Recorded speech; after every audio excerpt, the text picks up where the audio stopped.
Maintaining the head in midline for brief periods is rather typical posture for 2-month-olds, who are just beginning to show anti-gravity activation of the anterior neck and chest muscles.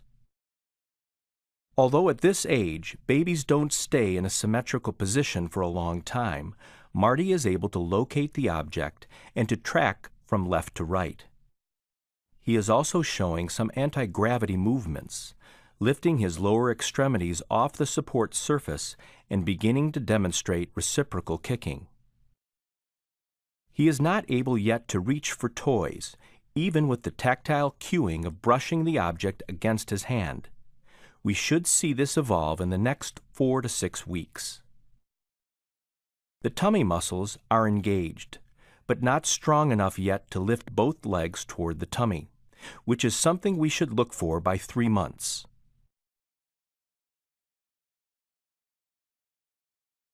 In Owen, we see lower muscle tone and more asymmetrical movement. In his head movements, we see more of a predominance of the head turning to the right, and less spontaneous head turning and crossing of midline. He is able to latch on to the visual stimuli, the toy, but he can only track as far as the midline and does not turn his head to the other side. We also see much less lower extremity anti-gravity movement. He does not have the endurance and muscle activation to sustain his posture against gravity. His movements are slower, and there is not as much variety in how he's moving his arms and legs. We see much less reciprocal kicking and no lifting of the forearms from the table surface. His movements are much more repetitive, and he has longer periods of inactivity during which he maintains his arms and legs on the support surface. While Marty can't independently roll to the side, he is able to lift his head and upper trunk during a facilitated roll. Initially, he resists the rolling movement, but once he gets into the side-lying position, he shows lateral head righting and the ability to follow through into rolling with head lifted into prone. We also see how Marty demonstrates an integration of the major muscle groups. He can switch from using abdominals during the roll and then recruits neck and back extensors as he completes the roll. Of all the 8 positions we will see, Owen looks most competent in side-lying, which is why we recommend looking at the baby in more than one position. This position doesn't require him to work as hard against gravity, so he is comfortable here and looks much more symmetrical. His atypical movement is not as obvious in this position, which lets us know that he has possibilities to produce more organized patterns of movement. He can remain in side-lying position without rolling onto his back, but he does this by strongly flexing his hips and knees, increasing his base of support to counter falling backward. Looking at a baby in all 8 positions will help professionals best determine which course of action, if any, is needed. Here we see some nice head lifting and extension through the thoracic spine. Marty's hips and knees are moving out of the flexed position into an extended, adducted position, shifting his weight posteriorly toward the pelvis area. This frees his upper body so he can lift his head and upper trunk off the support surface.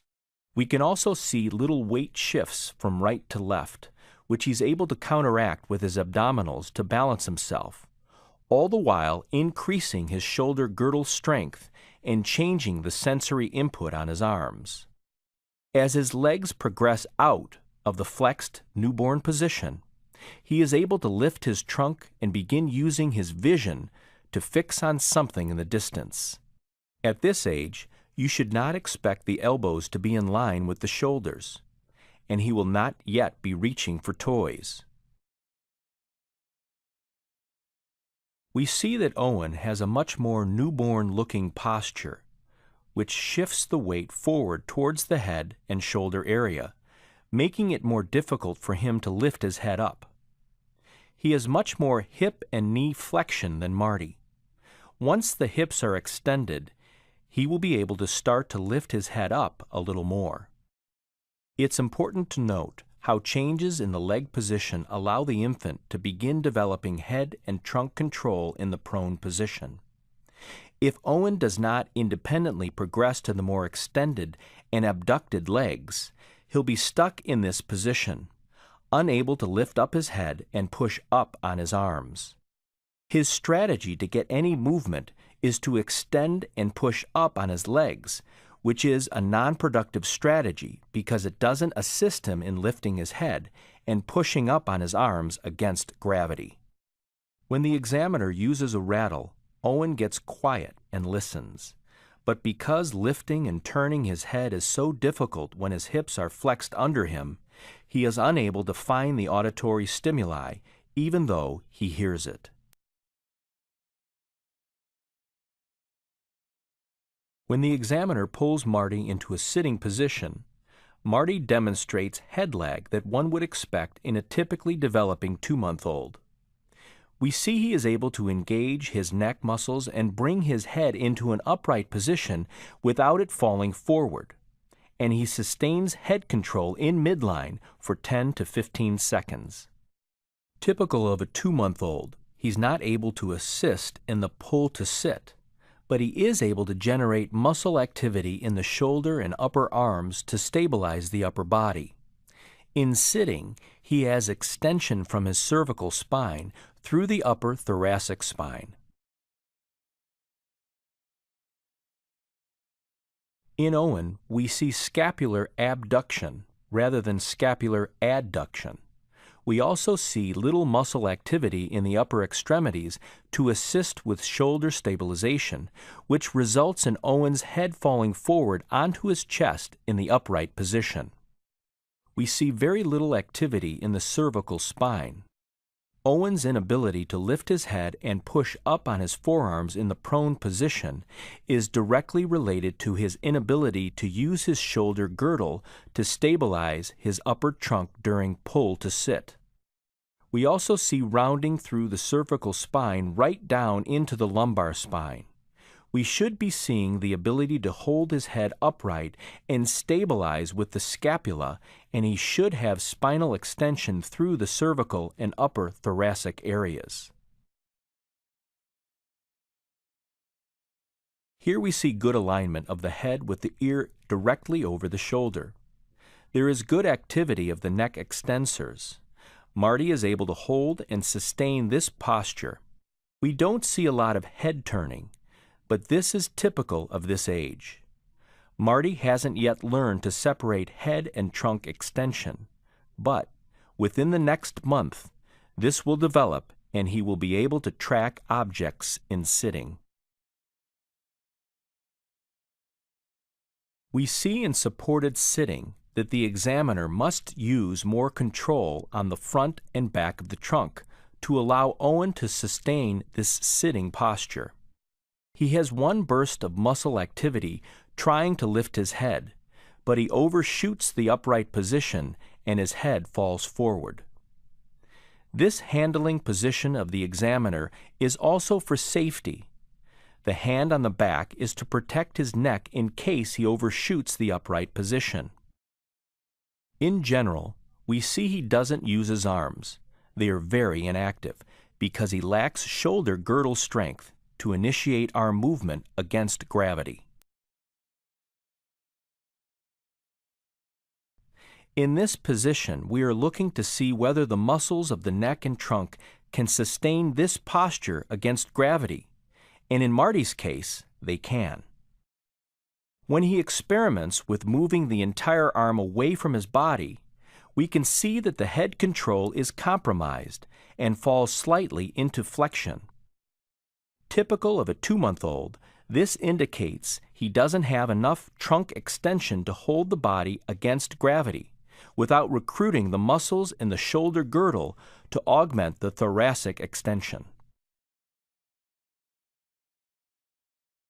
Unlike Marty, we can see that in this position, Owen is unable to lift his head or activate his neck and his upper thoracic extensors.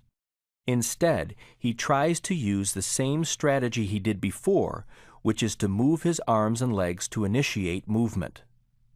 This is a non-productive strategy.